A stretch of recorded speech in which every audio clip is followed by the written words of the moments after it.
The cruelest rooms are often the most beautiful. Rain slid down the glass walls of Manhattan's highest rooftop restaurant, like silver tears against the city lights below. Inside, crystal chandeliers glowed softly above polished marble floors while the sound of jazz piano floated through conversations worth millions of dollars. Men in tailored suits discussed mergers over $1,800 wine. Women with diamond bracelets laughed quietly behind champagne glasses. Everything in the room looked expensive. Everything except the man standing near the entrance. Ethan Cole stepped inside slowly, water dripping from the shoulders of his dark wool coat. The fabric looked old. Not torn, just worn by time. His gray scarf clung damply around his neck, and his shoes carried traces of rainwater across the glossy floor. A few guests glanced at him briefly before looking away with the same expression people used when they noticed something unpleasant on the subway. The hostess hesitated. "Sir, reservations only tonight." Ethan offered a small, polite smile. "I won't take much space. Just a bowl of soup and coffee if possible." Before she could answer, laughter rose from a nearby table. "Looks like the storm brought in strays now," one man muttered loud enough for half the room to hear. Several people chuckled behind their glasses. Ethan didn't react. He simply removed his wet gloves carefully, folding them into his coat pocket with calm precision. Near the center aisle, Claire Bennett balanced two plates against one arm while watching the scene unfold. She noticed something strange immediately. The man near the door didn't carry himself like someone defeated. His posture was too steady, his movements too measured. Even the silence around him felt deliberate somehow. "We're fully booked," the hostess said apologetically. Ethan nodded once. Understood. He turned slightly toward the rain-covered windows overlooking the city skyline. For a second, something about the loneliness in that small movement tightened Claire's chest. "Wait," she said softly before she could stop herself. The hostess looked over. Claire stepped closer. "Table 12 by the west window is empty. Until 9. He can sit there." The hostess lowered her voice nervously. "Management said that section is for investors tonight." Claire glanced at Ethan again. Rain shimmered behind him like blurred silver light. "It's freezing outside." Another businessman laughed from across the room. "Careful, sweetheart. You let one in, 10 more show up." More laughter followed.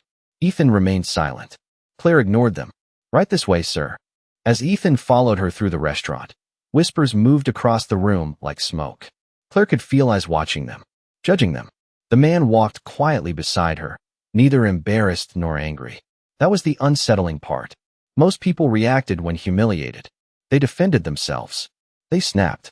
This man simply accepted cruelty as if he'd seen far worse things than rude strangers in expensive suits. Claire pulled out the chair near the rain-streaked window. "This okay?" Ethan looked out over Manhattan glowing beneath the storm clouds. Yellow taxi lights drifted through the streets nearly 60 floors below. "Perfect," he said quietly. His voice was deeper than she expected. Calm. Educated. "Thank you." Claire handed him a menu. "Can I get you something warm?" Ethan glanced toward the rain outside. "Black coffee. And tomato soup if the kitchen still has any left." "Of course." As Claire turned away, she heard another voice from across the dining room. "Imagine paying $5,000 for dinner just to sit next to a homeless guy." Laughter exploded louder this time. Claire stopped walking. Her fingers tightened around the menu. But before she could say anything, Ethan spoke softly behind her. "Miss?" She turned back. He gave her a faint smile. "Don't let them ruin your kindness." For some reason, those 7 words stayed with her longer than the laughter. Claire carried the coffee pot back toward the kitchen, but the sound of laughter still echoed behind her like broken glass. She had worked at Altura for almost 3 years, long enough to recognize the different kinds of wealthy people. Some were polite because they were raised well. Some were polite because they wanted something. And some treated kindness like a weakness. They had outgrown decades ago. Richard Vaughn belonged to the third kind. "You should not have seated him there," Sarah whispered near the service counter while polishing wine glasses nervously. "Richard Vaughn practically owns half the investors who come here." Claire kept her eyes on the steaming bowl of tomato soup in her hands. The man was standing in the rain. "That is not your problem." Claire did not answer. Through the dining room windows, lightning flickered softly behind the skyline, washing the restaurant in pale silver for half a second. She glanced toward Ethan's table again. He sat quietly near the glass, watching the storm drift over Manhattan as if the city itself were a memory he no longer belonged to. The strange thing was how comfortable he looked sitting alone. Most people isolated in a room like this shrank into themselves. Ethan did not. He simply existed without asking permission. Claire approached carefully and placed the soup in front of him.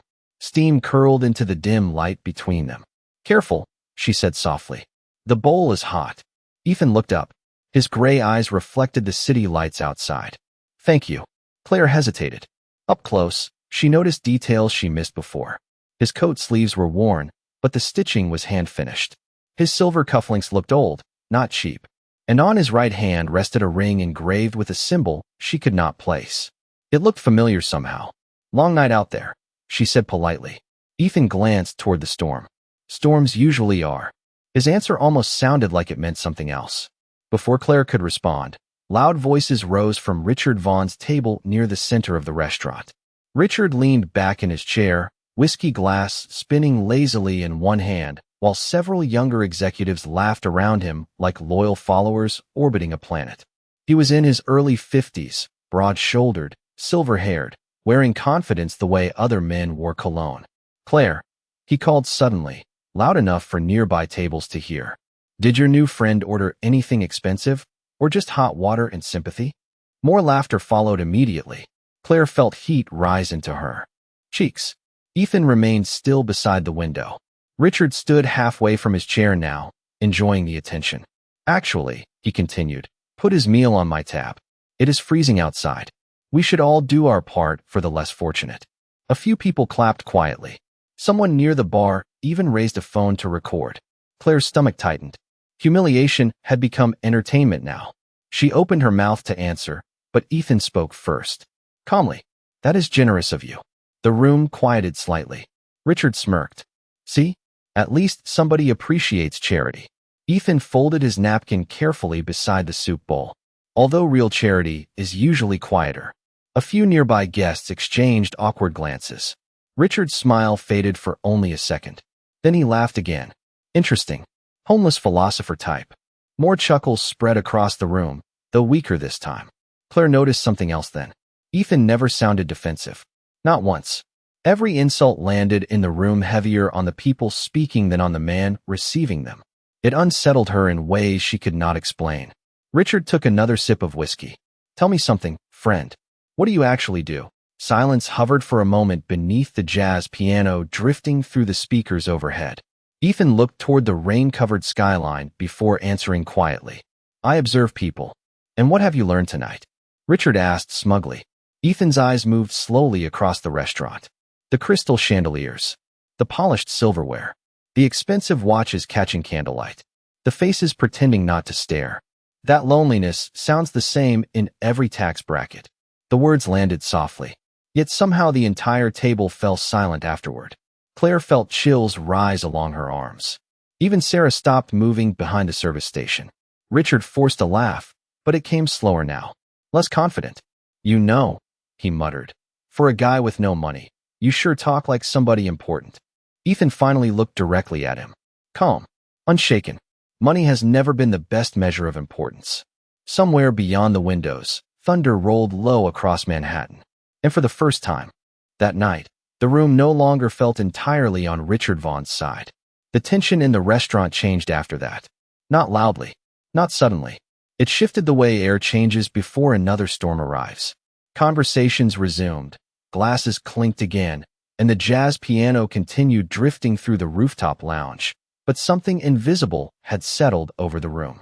Richard Vaughn felt it too.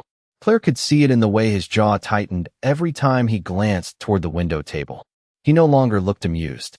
He looked challenged. Claire moved between tables carrying wine and plates with practiced grace, but her attention kept drifting back toward Ethan. He had barely touched the soup. Most of the time, he simply watched the rain sliding across the enormous glass walls surrounding the restaurant. Manhattan glowed beneath the storm like scattered gold beneath dark water. "Who is he?" one hostess whispered near the service station. Sarah shook her head quietly. "No idea. But Richard Vaughn hates being the second most important person in any room." Claire dried a wine glass slowly. "Maybe that is the problem." Sarah lowered her voice immediately. "Careful. Men like Vaughn can ruin careers." Claire looked toward Ethan again. The strange thing was that he never tried to impress anyone. Wealthy men usually carried themselves loudly, even when silent. Expensive watches placed carefully on tables. Voices slightly too confident. Smiles that expected agreement. Ethan did none of those things. Yet somehow he still felt impossible to ignore. Near the center of the dining room, Richard suddenly stood from his table again. "Ladies and gentlemen," he announced with artificial cheerfulness, lifting his whiskey glass into the air. Several guests turned immediately. Richard thrived on attention the way some people thrived on oxygen. "Since tonight seems dedicated to unexpected entertainment, I thought we should all learn more about our mysterious guest by the window." A few nervous laughs followed. Claire froze near the service station. Ethan remained seated calmly beside the rain-covered glass. Richard smirked. "Come on now. Everybody here works hard for success. We are all curious how a philosopher in a wet coat ended up in a five-star rooftop restaurant." Claire saw a younger executive beside Richard lean closer and whisper, "Let it go." But Richard ignored him. His pride had already taken over. Ethan slowly folded his hands together on the table. "Some people arrive through the front door," he said quietly. "Others spend their whole lives trying to prove they belong inside it." Several nearby guests shifted awkwardly. Richard forced another smile. "You know, I almost admire the confidence." He stepped closer now, expensive shoes clicking softly across the marble floor. "But this place has standards." Claire started moving before she even realized it. "Mr. Vaughn," she interrupted carefully, "can I bring dessert menus to your table?" Richard barely looked at her. "No," the single word landed sharp and cold. He stopped only a few feet from Ethan now. The entire restaurant had gone quiet enough that even the piano seemed distant. "Tell me something honestly," Richard said. "Do you enjoy making people uncomfortable?" Ethan looked up slowly. "No." "Then why stay where you are clearly unwanted?" Claire held her breath. The rain hammered softly against the windows behind Ethan, blurring the city lights into silver streaks. For a moment, Ethan said nothing at all. Then he reached into the inside pocket of his coat and removed an old leather wallet. Worn edges. Simple design. Nothing flashy. He placed a $100 bill calmly on the table beside the untouched soup. "Because kindness invited me to stay." Claire felt something tighten painfully in her chest. Richard laughed under his breath. "This is unbelievable." He turned toward the room dramatically. "You see what happens? One emotional waitress gives somebody attention, and suddenly he thinks he belongs among investors." A few uncomfortable chuckles followed, but much weaker now. Nobody seemed fully willing to laugh anymore. Ethan's eyes moved briefly toward Claire. "You should not lose your job over me." Claire straightened slightly. "I am not worried about my job." Their eyes met for only a second, but something passed silently between them. Respect. Richard noticed it. Immediately, his expression darkened. "This is exactly the problem," he muttered. "People confuse pity for virtue." Then suddenly the elevator doors at the far end of the restaurant opened with a soft metallic sound. At first, nobody paid attention. But then 3 men in dark tailored suits stepped out quickly, scanning the dining room with tense expressions. Behind them came a woman carrying a black portfolio against her chest. Another man followed while speaking urgently into an earpiece. The atmosphere shifted instantly. Even Richard stopped talking. Claire watched the group move through the restaurant with unmistakable purpose. Not toward the investors. Not toward the private lounge. Toward the rain-covered window table. Toward Ethan. The restaurant fell into a silence so complete that even the rain against the glass sounded louder. Claire stood motionless beside the service station, one hand still wrapped around a folded linen towel, while the group of suited strangers crossed the marble floor with urgent precision. Nobody laughed now. Nobody whispered. The men moved directly toward Ethan's table as if the rest of the room did not exist. Richard Vaughn stepped back instinctively, confusion flickering across his face for the first time that night. The woman carrying the black portfolio reached Ethan first. She looked no older than 40, sharp-eyed and perfectly composed despite the tension in her expression. "Sir," she said quietly, almost breathless, "we have been trying to locate you for over an hour." Ethan looked up calmly from his untouched coffee. "My phone is off." One of the younger executives beside her exhaled visibly, relief washing across his face. "The board is waiting downstairs. The Tokyo call has already been delayed twice." Ethan glanced toward the rain outside. Then they can wait a little longer. Nobody at the table argued. Claire noticed something unsettling then. Every person surrounding Ethan carried the same posture people used around immense power. Careful, controlled, respectful. Richard frowned deeply now. "Excuse me," he interrupted, forcing confidence back into his voice. "Who exactly are you people?" The woman turned slowly toward him. Her expression remained polite, but her eyes cooled instantly. "Executive staff for Cole Global Holdings." The name moved through the restaurant like a sudden gust of cold air. Claire saw several investors at nearby tables immediately straighten in their chairs. Somebody near the bar muttered under his breath. Richard blinked once. "Cole Global." The younger executive nodded. "Yes, sir." Richard forced a small laugh. "Well, I know the company. Everybody does. What does that have to do with him?" Nobody answered immediately. The silence itself became the answer. Claire felt her pulse quicken softly in her throat. Ethan finally placed his napkin beside the soup bowl and rose slowly from his chair near the window. The movement was simple, unhurried, yet somehow the entire room seemed to shift around him the moment he stood. He removed his glasses calmly and slipped them into his coat pocket. Several gasps spread quietly across the restaurant. Claire saw recognition hit table after table like falling dominoes. One woman near the piano covered her mouth completely. Richard's face lost color. Ethan Cole, founder of Cole Global Holdings, billionaire investor, philanthropist, one of the most private and powerful men in America. Claire had seen his photograph before. Business magazines near subway kiosks. Financial interviews playing silently on airport televisions. But those images had always shown tailored suits, conference stages, private jets. Not an aging wool coat beside a bowl of tomato soup. Richard stared at him in disbelief. "No," he whispered. "That is not possible." Ethan looked at him quietly. "You seemed very certain earlier about what successful people should look like." Nobody moved. The restaurant stood frozen beneath the chandelier light, while thunder rolled softly beyond the windows overlooking Manhattan. Claire suddenly remembered the silver ring on Ethan's hand. The symbol engraved into the metal. The same symbol displayed on every Cole Global building in New York. Her stomach tightened. Richard tried to recover quickly, smoothing his suit jacket with trembling fingers. "Mr. Cole, I did not realize," Ethan interrupted gently.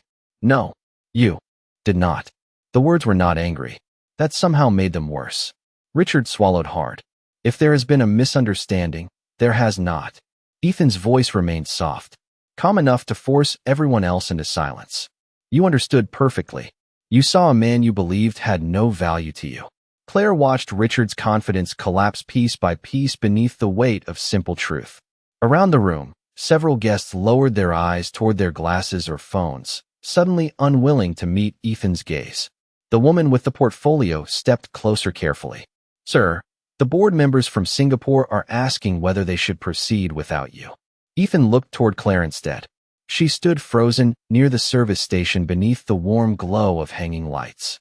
For a brief second, the noise of Manhattan disappeared entirely. "No," Ethan said quietly. "I think I finally found what I came here looking for." Claire felt her breath catch slightly.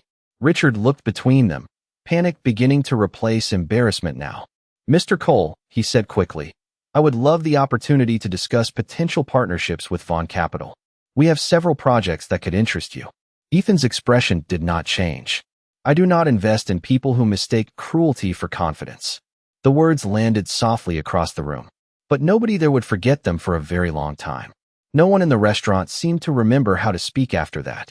The chandeliers still glowed warmly above the marble floor. The jazz piano still drifted softly through hidden speakers. Rain still slid across the glass walls overlooking Manhattan. But everything felt different now, smaller somehow.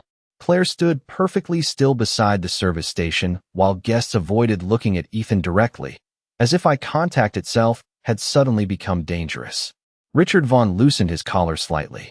The confidence that had filled his voice all evening was gone now, replaced by something colder and far more human. Fear.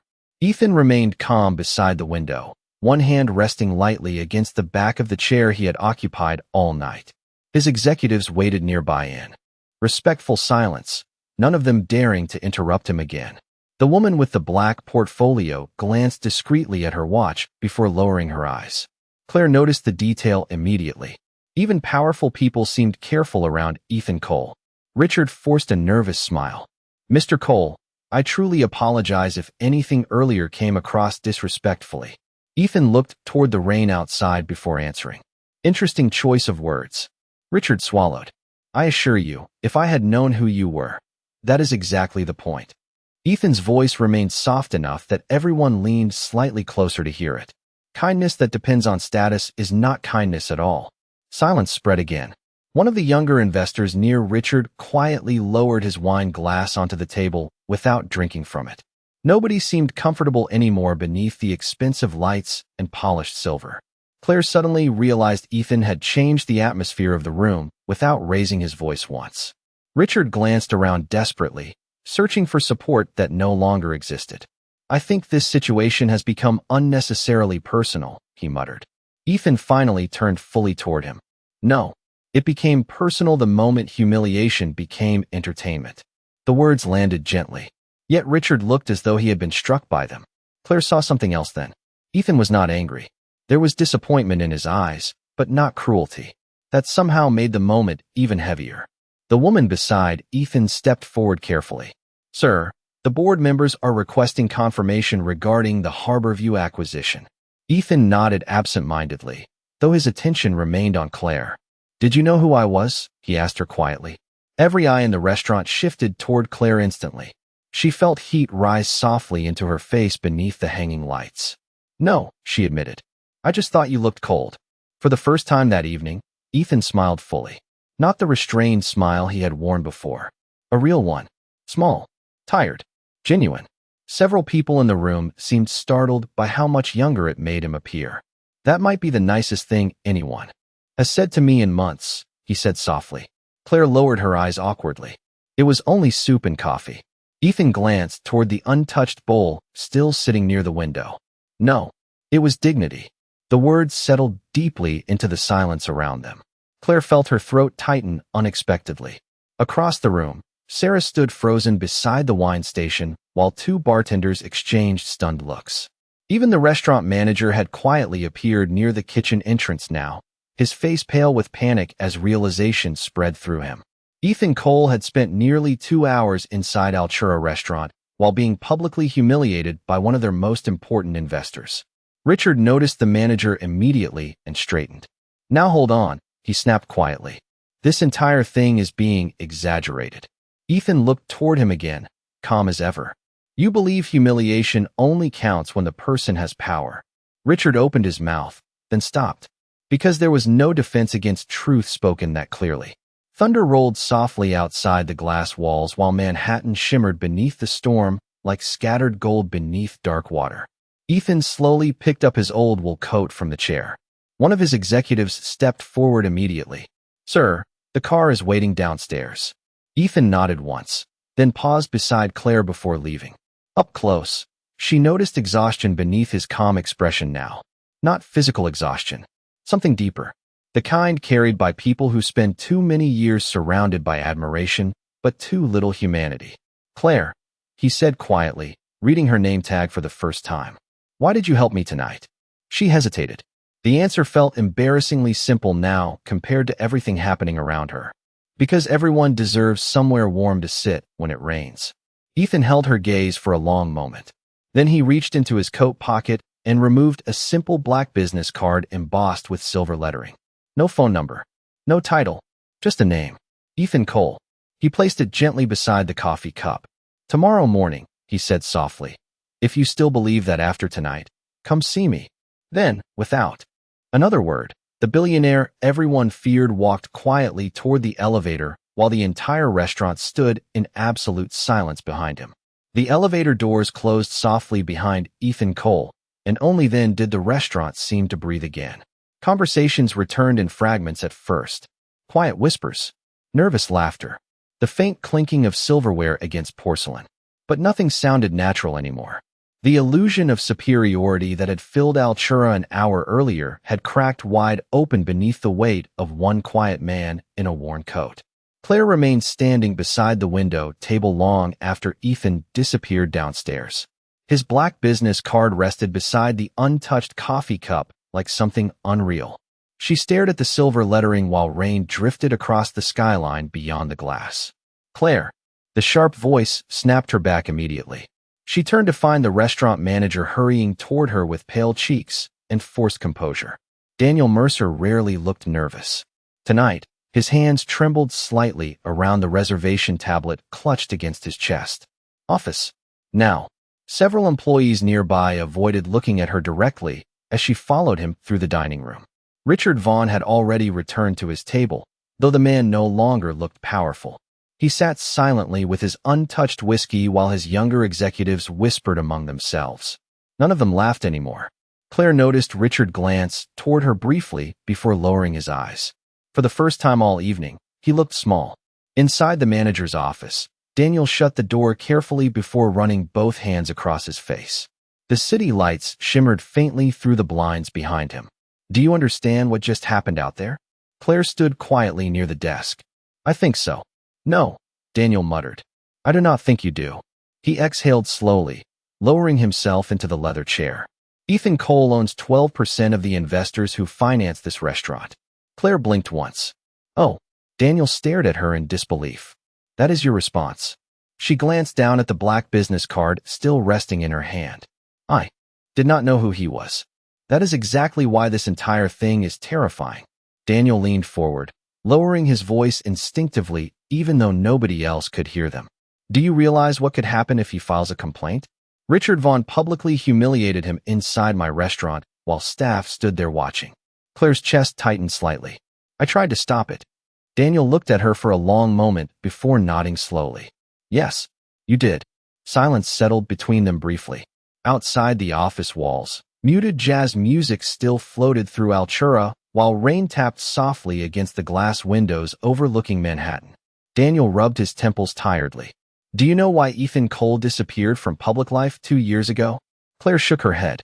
Nobody really knows, Daniel said quietly. Some people say he got tired of wealthy circles.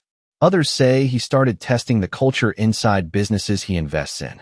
Claire remembered Ethan sitting quietly beside the rain-covered window while strangers mocked him for being poor. Her stomach twisted uncomfortably. Testing people? Daniel nodded. Hotels, restaurants, corporate offices, charities. He shows up without warning. No entourage, no expensive suit, just to see how people treat someone they think has nothing. Claire looked down at the card again. Suddenly the evening felt heavier than before. Every cruel laugh, every glance, every moment of silence from people who could have spoken but chose comfort instead. Daniel leaned back slowly. You might have been the only person tonight who passed. Claire frowned softly. Passed what? But before Daniel could answer, a knock came at the office door. Sarah stepped inside carefully. There is a situation downstairs. Daniel straightened immediately. What now? Sarah hesitated. Richard Vaughn is leaving. Daniel blinked. And Sarah swallowed nervously. 3 of the investors from his table just canceled their meeting with him. Silence. Claire watched realization spread slowly across Daniel's face. Ethan Cole had not threatened anyone, had not raised his voice, had not demanded consequences. Yet somehow the room itself had turned against. Cruelty once the mask of status disappeared. Sarah lowered her voice further. One of them said they no longer trust Vaughn Capital's leadership judgment. Daniel let out a quiet breath beneath his nose. Unbelievable. Claire stared toward the rain outside the office window. Ethan had been right. Loneliness sounded the same in every tax bracket. The only difference was how expensive the room looked while people ignored it. Sarah glanced toward the black business card in Claire's hand. Did he really ask you to meet him tomorrow? Claire nodded slowly. Sarah looked both impressed and confused. What do you think he wants? Claire remembered Ethan standing beside the window beneath the stormlit skyline. The exhaustion hidden beneath his calm eyes. The strange sadness in his smile when she offered him soup. I do not think he was looking for a waitress tonight, Claire said quietly. I think he was looking for proof that kindness still exists. And somewhere 60 floors below, hidden beneath rain and city lights, black cars waited quietly outside, while one of the richest men in America left a restaurant feeling slightly less alone than when he entered it. Claire barely slept that night. Rain continued long after her shift ended, tapping softly against the tiny apartment window while Manhattan glowed restlessly beyond the fire escape outside. Ethan Cole's black business card sat on her kitchen table beside a half-finished cup of tea. Simple, elegant, heavy enough to feel important in her hand. She must have picked it up 20 times before sunrise. By morning, the storm had passed. New York looked washed clean beneath pale gray clouds and cold November light. Claire stood outside the mirrored tower of Cole Global Holdings feeling painfully underdressed in her dark wool coat and modest black heels. Hundreds of people moved through the financial district around her carrying coffees, briefcases, and conversations worth more money than she would make in years. Yet somehow none of them looked as intimidating as the quiet man who had eaten tomato soup beside a rainy window the night before. She almost turned around twice before finally stepping inside. The lobby alone made her feel small. White marble floors reflected soft gold lighting overhead, while enormous digital screens displayed global market numbers scrolling endlessly across the walls. Executives crossed the room with sharp efficiency, their voices low and urgent beneath the quiet hum of wealth and power. Claire approached the reception desk carefully. "Good morning," she said. "I am here to see Mr. Cole."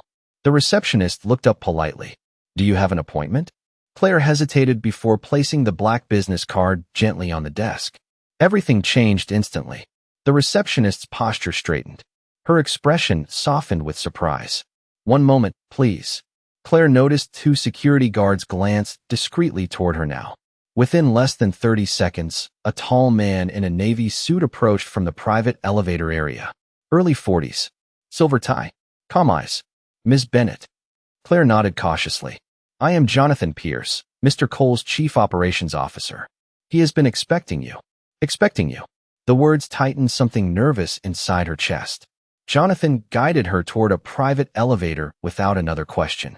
As the doors closed, the noise of the lobby disappeared completely. Silence filled the polished elevator while Manhattan slowly unfolded outside the glass walls as they rose higher and higher above the city. "You work at Altura, correct?" Jonathan asked politely. "Yes." He nodded once. "Mr. Cole spoke highly of you." Claire blinked softly. "I only served him soup." Jonathan looked toward the skyline. "You would be surprised how rare basic human decency becomes at certain levels of wealth." The elevator opened into a private executive floor wrapped entirely in glass and natural light. The office felt strangely quiet for a company worth billions. No shouting, no frantic movement, only calm voices and soft footsteps against dark wood floors. Assistants nodded respectfully as Jonathan guided Claire toward large double doors at the end of the hallway. "He is inside," Jonathan said gently. "Take your time." Claire suddenly felt nervous again. She pushed the doors open carefully. Ethan stood near the massive windows overlooking Manhattan with his hands loosely folded behind his back. Morning sunlight spilled across the skyline, painting silver reflections against the glass around him. Today he wore a charcoal suit tailored perfectly to his frame. Clean lines, expensive watch, polished shoes. Yet somehow he looked exactly the same as the man from the restaurant. Calm, quiet, slightly lonely. He turned as she entered. "You came." Claire smiled faintly. "You said to." Ethan motioned toward the seating area beside the windows. "Coffee?" "Sure." He poured it himself instead of calling an assistant. Another strange detail. Most powerful people she had encountered treated small tasks like invisible labor meant for others. Ethan moved with the ease of someone who did not need performance to prove authority. Claire accepted the cup carefully. "This place is incredible." Ethan glanced around the office briefly. "Most days it just feels expensive." The honesty in the answer caught her off guard. Silence settled comfortably between them for a moment while the city stretched endlessly below. Finally, Claire looked at him directly. "Why were you really at Altura last night?" Ethan stared out across Manhattan before answering. "Because people reveal themselves most honestly when they believe nobody important is watching." Claire lowered her eyes slightly. "And what did you learn?" Ethan's reflection moved faintly in the glass beside the skyline. "That loneliness becomes dangerous when wealth convinces people they no longer need kindness." He turned toward her again then, softer this time. "But I also learned something else." Claire waited quietly. Ethan offered the smallest smile. One waitress in a crowded room still chose compassion over comfort. Outside the towering windows, New York rushed endlessly beneath the morning light. But inside the office, for the first time in a very long while, Ethan Cole no longer looked like a man standing alone in the rain. Claire spent nearly 2 hours inside Ethan Cole's office, yet somehow the conversation never felt like a job interview. There were no rehearsed corporate speeches, no displays of power, no attempts to impress her with numbers or titles. Instead, Ethan asked simple questions nobody wealthy had ever bothered asking her before. What kind of books did she read during subway rides home after late shifts? What did she miss most about growing up in Vermont? Why had she continued working at Altura despite customers who treated kindness like weakness? The questions were quiet, careful, human. By noon, sunlight flooded the glass walls surrounding the executive floor while Manhattan shimmered beneath the pale November sky. Ethan stood near the windows listening while Claire described her mother's old diner back home. She used to leave soup outside during snowstorms, Claire said softly, turning the warm coffee cup between her hands. For truck drivers who got stranded on the highway. Ethan smiled faintly. And people actually took it? Every winter. Claire shrugged lightly. My mother always said hungry people remember dignity longer than food. Something in Ethan's expression shifted at those words. Not surprise. Recognition. He looked down briefly before speaking again. Your mother sounds wiser than most executives I meet. Claire laughed softly for the first time since arriving. The sound seemed to warm the massive office in a way expensive architecture never could. Ethan watched her quietly for a moment before walking toward a dark wooden shelf near his desk. Framed photographs lined the surface beside financial awards and crystal plaques. Claire noticed something unexpected immediately. Very few of the photographs showed business events. Most showed ordinary moments. Ethan sitting beside an older woman on a porch swing. Ethan holding coffee cups beside construction workers wearing hard hats. Ethan standing quietly inside community shelters during winter coat drives. You do a lot of charity work, Claire said carefully. Ethan looked toward the photographs. I try. Why hide it? He leaned lightly against the shelf. Because generosity becomes performance the moment cameras need to see it. Claire lowered her eyes thoughtfully. The room fell quiet again except for the distant hum of Manhattan below. Then Ethan reached for a thin folder resting beside the photographs.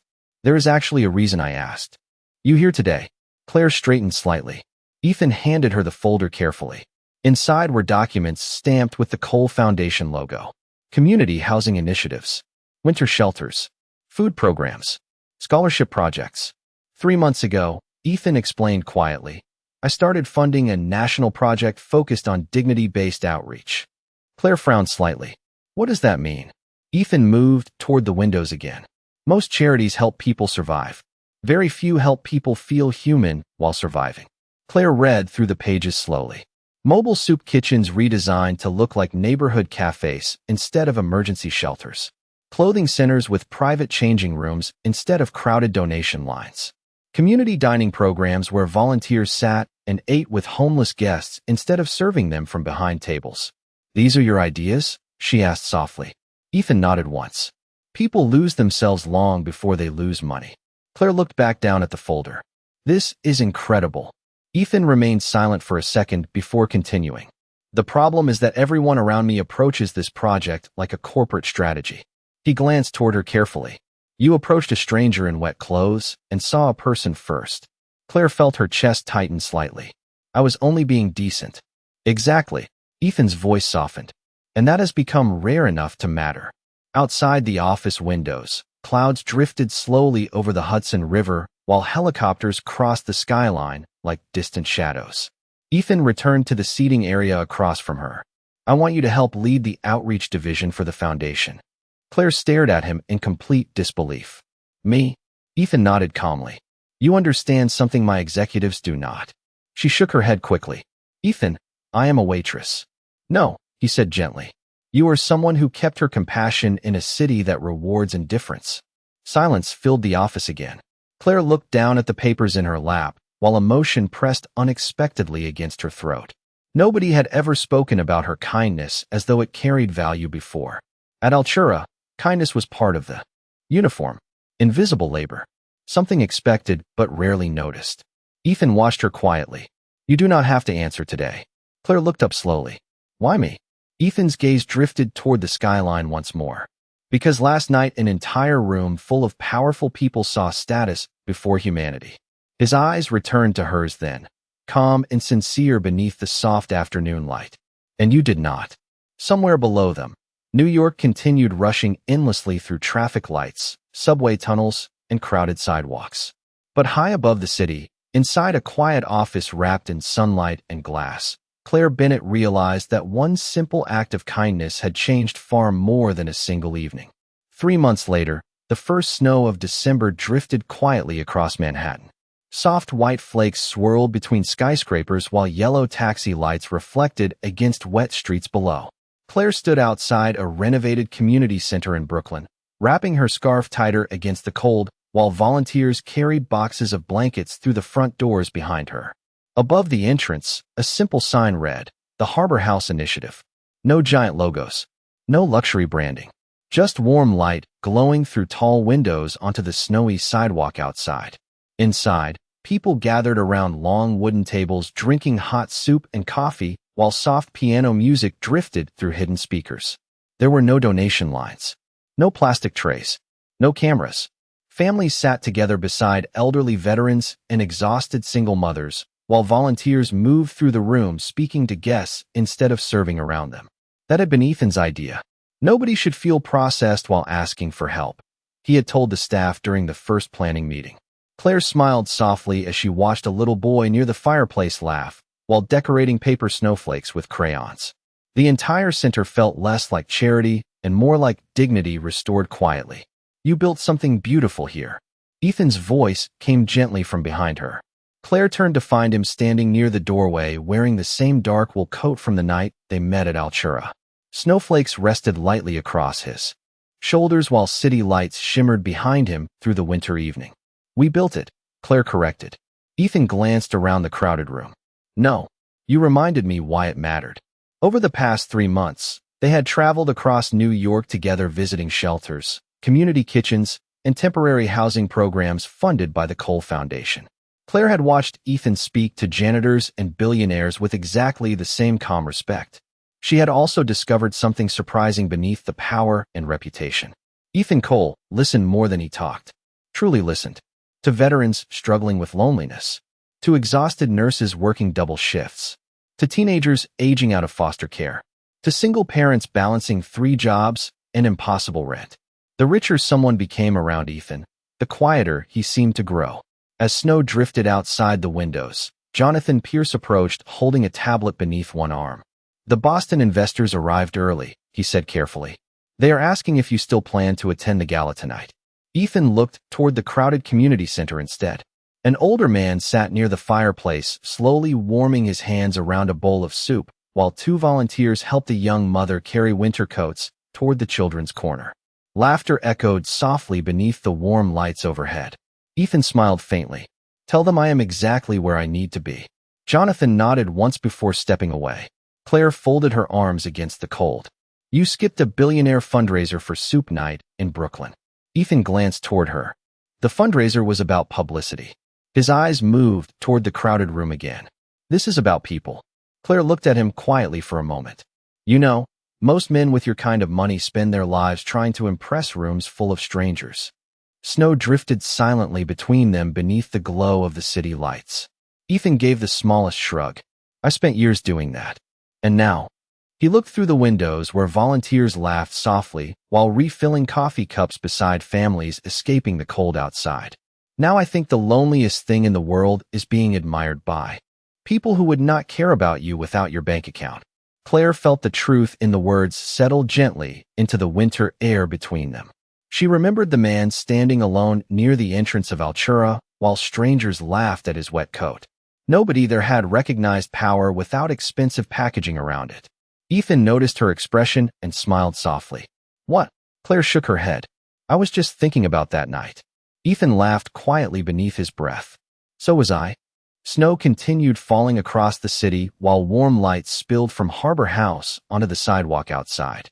Inside, people who had spent too many nights feeling invisible laughed together over soup and coffee while volunteers moved through the room like family instead of staff. Ethan slipped his hands into his coat pockets and looked out across the snowy street. Funny thing about wealth, he said quietly. The older I get, the less impressed I am by people who have it. Claire looked toward him. Ethan's reflection shimmered faintly in the glass beside the falling snow and warm golden light. But I never stop being impressed by people who stay kind after life gives them every reason not to. For a moment, neither of them spoke. The city rushed endlessly beyond the windows. Traffic lights changed. Snow fell softly across crowded sidewalks. Somewhere far away, another room full of powerful people probably argued over money and status beneath crystal chandeliers. But inside Harbor House, warmth mattered more than appearances. And in the quiet glow of that winter evening, one simple truth remained stronger than wealth, pride, or power. The people who changed the world rarely announced themselves first.